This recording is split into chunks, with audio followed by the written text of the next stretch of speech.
अस्सलाम वालेकुम दोस्तों, कैसे हैं आप। दुनिया इस वक्त बहुत बड़े खतरे में है। वर्ल्ड वार 3 का आगाज तकरीबन हो चुका है। आपने इसराइल ईरान जंग के बारे में काफी कुछ सुना और देखा होगा, लेकिन आज मैं आपको हकायक बताने वाला हूँ जो वाकया ही बहुत हैरान कुन और चौंका देने वाले हैं। इसराइली अवाम सड़कों पर ईरान से माफियां मांग रही है और इसराइल जल रहा है। लोग डर के मारे बंकरों में छुपे अपनी जान बचा रहे हैं, क्योंकि ये सब बड़ी हकीकत है कि ईरान की आवाम के पास जज्बा ईमानी है और मर मिटने की हद तक जाना आसान सी बात है, जबकि इसराइली अवाम डरपोक और मुल्क छोड़कर भागने को अहमियत देते हैं। और इस वक्त अवाम सख्त हुकूमत के खिलाफ हुई है। यूं कह लें कि इसराइल में जान के लाले पड़े हुए हैं। नाजरीन, अमेरिका बाकायदा इस जंग में कूद आया है और ईरान पर हमला कर दिया है, लेकिन ईरान का रद्द अमल बहुत सख्त है। ईरानी सुप्रीम लीडर आयतुल्लाह खामनाई ने कहा है कि हमारा जवाब इससे बहुत ज्यादा सख्त होगा और अमेरिका इसके लिए तैयार है।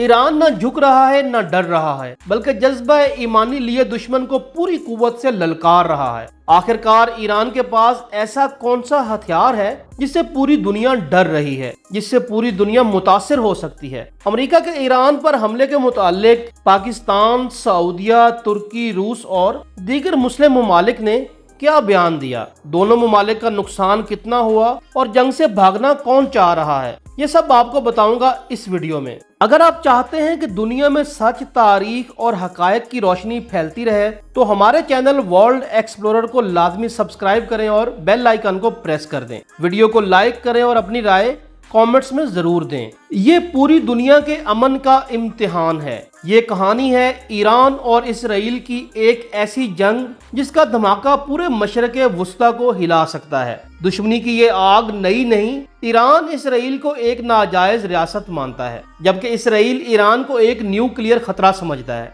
ईरान हमास, हिजबुल्लाह और दीगर ग्रुपों की मदद करता है और इसराइल शाम और लबनान में ईरानी ठिकानों पर बार बार हमले करता रहा है। 2024 का साल तारीख में एक स्याह बाब के तौर पर लिखा गया। ईरान ने पहली बार बराह रास्त इसराइल पर मिसाइल दागे। इसराइल ने जवाब में तेहरान और इस्फहान पर तबाहकुन हमले किए। दुनिया सांस रोककर ये जंग देखती रही। ईरान को शदीद नुकसान, बेशतर फौजी अड्डे तबाह, इक्तसादी बर्बादी, न्यूक्लियर प्लांट्स निशाने पर। इसराइल भी महफूज ना रहा। रॉकेट हमलों से शहर लरज उठे, सैकड़ों हलाक, हजारों जख्मी, जिंदगी बॉम्ब शेल्टर्स में छुप गई। अमेरिका ने इसराइल का साथ दिया, चीन और रूस ने ईरान की बात सुनी। अक़वाम मुत्तहिदा ने जंग बंदी करने की अपील की, मगर दोनों तरफ के मिसाइल रुकने को तैयार न थे। अगर ये जंग यूं ही बढ़ती रही तो मशरक़े वुस्ता जल उठेगा। ईरान के एटमी प्लांट्स पर मजीद हमले, इसराइल पर हिजबुल्लाह की चढ़ाइयाँ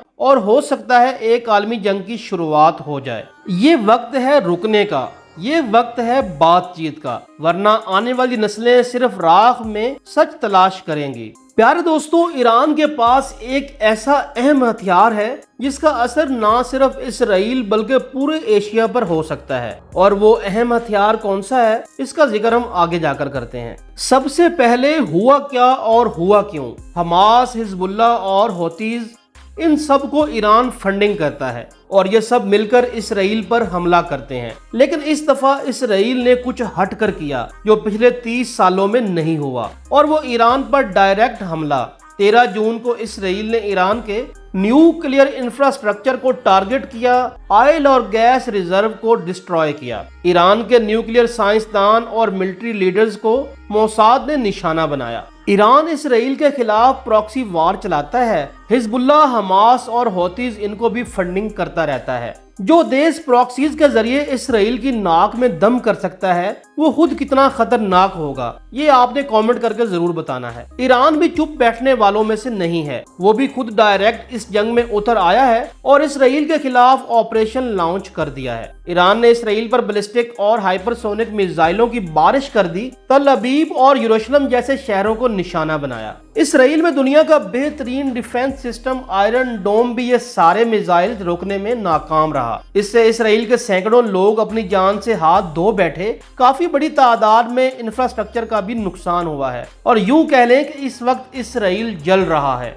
इसराइल ने अपनी पुरानी रवश अपनाते हुए ایران پر حملہ کیا اور اس نے ایران کی اہم عسکری تنصیبات کو نشانہ بنایا، اور اس کا مقصد ایران کو کمزور کرنا اور یہ ظاہر کرنا تھا کہ ابھی بھی خطے میں اسرائیل سب سے زیادہ طاقتور ہے۔ لیکن ایران نے ایسا منہ توڑ جواب دیا، ایران نے صرف گھنٹوں میں ایسا زبردست رد عمل دیا کہ جس کی مثال حالیہ تاریخ میں بہت کم ملتی ہے۔ یہ ایسا زبردست حملہ تھا کہ اسرائیل کی فوج اور انٹیلیجنس ایجنسیوں کو یہ سمجھنے میں گھنٹوں لگ گئے کہ یہ حملہ کیسے ہوا اور کس سطح کا تھا۔ اس تمام تر حملے نے اسرائیل کو دفاعی خول میں دھکیل دیا ہے۔ اس حملے کا رد عمل خوف اور الجھن، اور پھر اسرائیل نے چیخ چیخ کر امریکہ کو مدد کے لیے پکارا۔